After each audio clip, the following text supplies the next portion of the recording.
نحمده ونصلي على رسوله الكريم أما بعد فأعوذ بالله من الشيطان الرجيم بسم الله الرحمن الرحيم يوم يجمعكم ليوم الجمع ذلك يوم التغابن ومن يؤمن بالله ويعمل صالحا يكفر عنه سيئاته ويدخله جنات تجري من تحتها الأنهار خالدين فيها أبدا ذلك الفوز العظيم والذين كفروا وكذبوا بآياتنا أولئك أصحاب النار خالدين فيها وبئس المصير یوم یجمعکم، جس دن جمع کرے گا تمہیں، لیوم الجمع، جمع ہونے والے دن میں، ذالک یوم التغابن، یہ دن ہوگا ہار جیت کا، ومن یؤمن باللہ، اور جو کوئی ایمان لایا اللہ کے ساتھ، وَيَعْمَلْ صَالِحًا، اور عمل بھی اچھے کیے، يُكَفِّرْ عَنْهُ سَيِّئَاتِهِ، تو ہم دور کر دے گا اللہ تعالیٰ اس سے اس کی برائیاں، وَيُدْخِلْهُ جَنَّاتٍ، اور داخل کرے گا اس کو ایسے باغات میں، تجری من تحتها الانہار، کہ جن کے نیچے نہریں بہتی ہوں گی، خالدین فیہا ابدا، اس میں ہمیشہ ہمیشہ رہنے والے ہوں گے، ذالک الفوز العظیم، یہ بڑی کامیابی ہے، والذین کفروا وکذبوا بآیاتنا، اور وہ لوگ جنہوں نے کفر کیا اور جھٹلایا ہماری آیتوں کو، اولئک اصحاب النار خالدین فیہا، یہی لوگ آگ والے ہیں، اس میں ہمیشہ رہنے والے ہیں، وبئس المصیر، اور برا ٹھکانہ ہے۔ سبحان ربک رب العزت عما یصفون وسلام علی المرسلین والحمد للہ رب العالمین۔ اللہم صل علی محمد وعلی آل محمد کما صلیت علی ابراہیم وعلی آل ابراہیم انک حمید مجید۔ اللہم بارک علی محمد وعلی آل محمد کما بارکت علی ابراہیم وعلی آل ابراہیم انک حمید مجید۔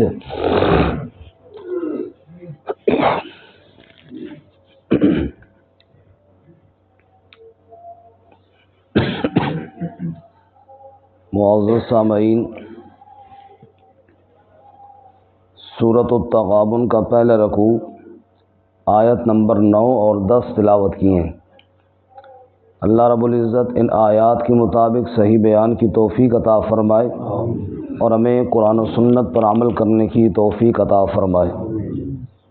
سورہ مبارکہ کی ابتدا میں اللہ کی وحدانیت کو بیان کی ہے،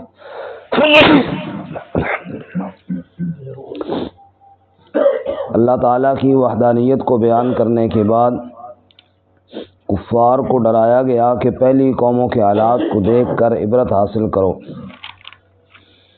پھر بتایا کہ یہ کافر، ان کا ایمان نہیں ہے موت کے بعد دوبارہ اٹھنے پر۔ اب آج کے سبق کی 2 آیات بہت ہی اہم ہیں قیامت کے حوالے سے، اور اس میں اللہ تعالیٰ نے بتایا اصل فیصلے کا دن قیامت کا دن ہے، اور اصل ہارنے اور جیتنے کا دن بھی قیامت کا دن ہے۔ اس دن جو جیت گیا وہ اصل جیتا ہوا ہے، اس دن جو ہار گیا وہ اصل ہارا ہوا ہے۔ دنیا میں چھوٹے موٹے مقابلے ہوتے رہتے ہیں، کبھی ہم جیت جاتے ہیں، کبھی ہم ہار جاتے ہیں، لیکن یہ کوئی جیت اصلی جیت نہیں، یہ کوئی ہار اصلی ہار نہیں۔ جیت وہ گیا جو محشر کے دن جیت گیا، اور ہار وہ گیا جو محشر کے دن ہار گیا۔ اسی لیے اس کو کہا یوم التغابن۔ سورت کا نام بھی سورت التغابن ہے، اسی سے غبن بھی نکلا ہے۔ غبن تو کہتے ہیں کسی کے حق دبا لینے کو، تو وہاں ایسا بھی ہوگا اگر کسی نے نیک اعمال بہت زیادہ کیے ہوئے ہیں لیکن ساتھ ہی دوسرے کی حق تلفی بھی کی ہوئی ہے، تو اس کے نیک اعمال وہ لے لے گا، اور اس کے جو گناہ ہیں وہ اس پر ڈال دیے جائیں گے۔ تو اس کی چیز اس کی طرف چلی گئی اور اس کی طرف آ گئی، اس نسبت سے بھی یوم التغابن کہا گیا ہے۔ بہرحال اصل فیصلے کا وہی دن ہے، اللہ تعالی ہمیں اس دن کی کامیابی نصیب فرمائے۔ فرمایا یوم یجمعکم، جس دن اللہ تمہیں جمع کرے گا، تم سے مراد پوری کائنات، جیسا کہ سورۃ الواقعہ میں ہم نے پڑھا ہے، قل ان الاولین والآخرین لمجموعون الی میقات یوم معلوم، کہہ دیجئے بے شک اولین اور آخرین، پہلے اور پچھلے، یعنی پوری کائنات کے انسان سب کے سب ایک ہی میدان میں جمع کر دیے جائیں گے۔ اور سورۃ النازعات میں کیا فرمایا؟ فَإِنَّمَا هِيَ زَجْرَةٌ وَاحِدَةٌ فَإِذَا هُمْ بِالسَّاهِرَةِ، ایک ہی سخت آواز آئے گی، سارے انسان قبروں سے اٹھ کر محشر کے میدان میں جمع ہو جائیں گے۔ اور رسول اللہ صلی اللہ علیہ وسلم نے ارشاد فرمایا، یحشر الناس یوم القیامہ حفاۃ عراۃ غرلا، محشر کا دن ہوگا، کسی کے سر پہ کپڑا نہیں، پاؤں پہ جوتی نہیں، جسم پر لباس نہیں، سب محشر کے میدان کی طرف بھاگ رہے ہوں گے، دوڑ رہے ہوں گے، اور سورہ یاسین میں کہہ رہے ہوں گے یا ویلنا من بعثنا من مرقدنا، ہائے افسوس ہمیں قبروں سے کس نے اٹھایا؟ جواب آئے گا ھذا ما وعد الرحمن وصدق المرسلون، آج رحمان کا وعدہ پورا ہو رہا ہے، آج نبیوں کی بات سچی ہو رہی ہے۔ اللہ فرماتے یوم یجمعکم، جس دن اللہ تمہیں جمع کرے گا، لیوم الجمع، وہ دن ہی جمع کا ہوگا، ساری کائنات جمع ہو جائے گی۔ اگر آپ غور فرمائے تو ساری کائنات کا جمع ہو جانا یہ بھی ایک بہت بڑی بات ہے۔ مثال کے طور پہ ہم اپنے گھر میں جاتے ہیں تو گھر والوں کے لیے بڑے اہم ہیں، سب ہماری طرف ہی دیکھتے ہیں، جناب والد صاحب آ گئے ہیں، یہاں مسجد میں بیٹھتے ہیں تو ٹھیک ہے، یہاں بھی ہم بڑے اہم ہیں، چند لوگ ہیں ایک دوسرے کو جانتے پہچانتے ہیں، لیکن اگر اللہ ہم سب کو توفیق عطا فرمائے ہم عرفات کے میدان میں جمع ہو جائیں، جہاں پہ لاکھوں کی تعداد میں لوگ ہیں، لباس بھی ایک جیسا ہے، تو وہاں میری اہمیت کیا ہوگی؟ مجھے کوئی پرواہ ہی نہیں، کوئی جانتا ہی نہیں، مجھے کوئی پوچھنا ہی نہیں ہے۔ یہاں پر تو گھر میں جاؤں، مسجد میں آؤں، محلے میں گزروں، سارے لوگ او جی مولوی صاحب جا رہے ہیں، آپ کو کہ ڈاکٹر صاحب جا رہے ہیں، فلاں صاحب جا رہے ہیں، لیکن وہاں جب لباس ایک جیسا، کوئی امتیازی فرق ہی کوئی نہیں ہے، اور لاکھوں لوگ جمع ہیں، حالانکہ یہ صرف مسلمان ہیں، اور مسلمان بھی سارے وہاں جمع نہیں ہوئی ہے، کچھ مسلمان وہاں جمع ہوئی ہیں، تو میری اہمیت کتنی کم ہو گئی ہے، اور جہاں اولین اور آخرین ہوں گے وہاں میں کیا بن کر جاؤں گا؟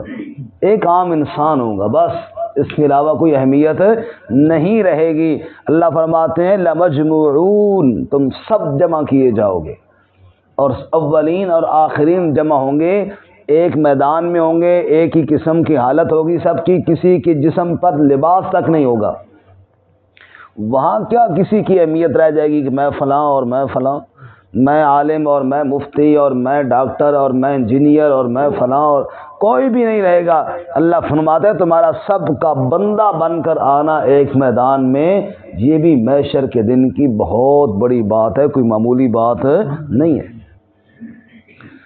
یوم یجمعکم لیوم الجمع، جس دن تمہیں اللہ جمع کرے گا اس جمع ہونے والے دن میں، ذالک یوم التغابن، یہ وہ دن ہے جو ہار جیت کا دن ہے، ذالک یوم التغابن، یہ وہ دن ہے ہار جیت کا دن ہے۔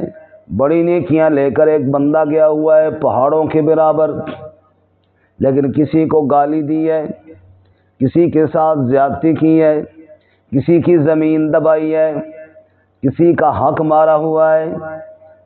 آج وہ حق لینے والے آ جائیں گے، یا اللہ میری زمین پہ اس نے قبضہ کیا تھا، یہ حاجی صاحب، یہ مولوی صاحب، یہ قاری صاحب، میری زمین پر اس نے قبضہ کیا تھا۔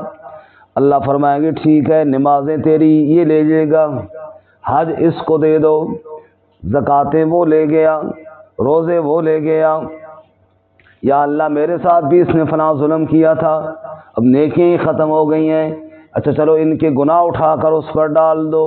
اللہ فرماتے ہیں ذالک یوم التغابن، غبن اس طرح ہوگا، نیکیاں تو بڑی لے کر آئے گا لیکن لوگ لے کر چلے جائیں گے۔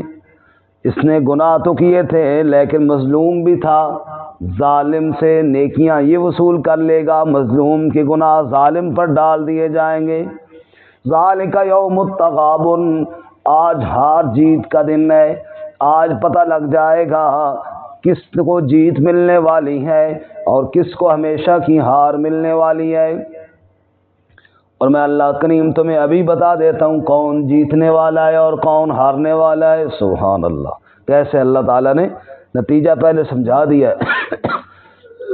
فرمایا وَمَن يُؤْمِن بِاللَّهِ، جو کوئی اللہ پر ایمان لائے، میں نے پہلے عرض کیا اللہ پر ایمان لانے کا مطلب اللہ کی توحید پر ایمان لانا، ورنہ تو یہود و نصارہ بھی اللہ کو مانتے ہیں، ساتھ اللہ کا بیٹا بھی مانتے ہیں، مشرکین بھی اللہ کو مانتے ہیں، ساتھ شرک کرتے ہیں۔ تو ایسا نہیں ماننا، ماننا ہے تو اللہ کو وحدہ لا شریک کر کے ماننا ہے۔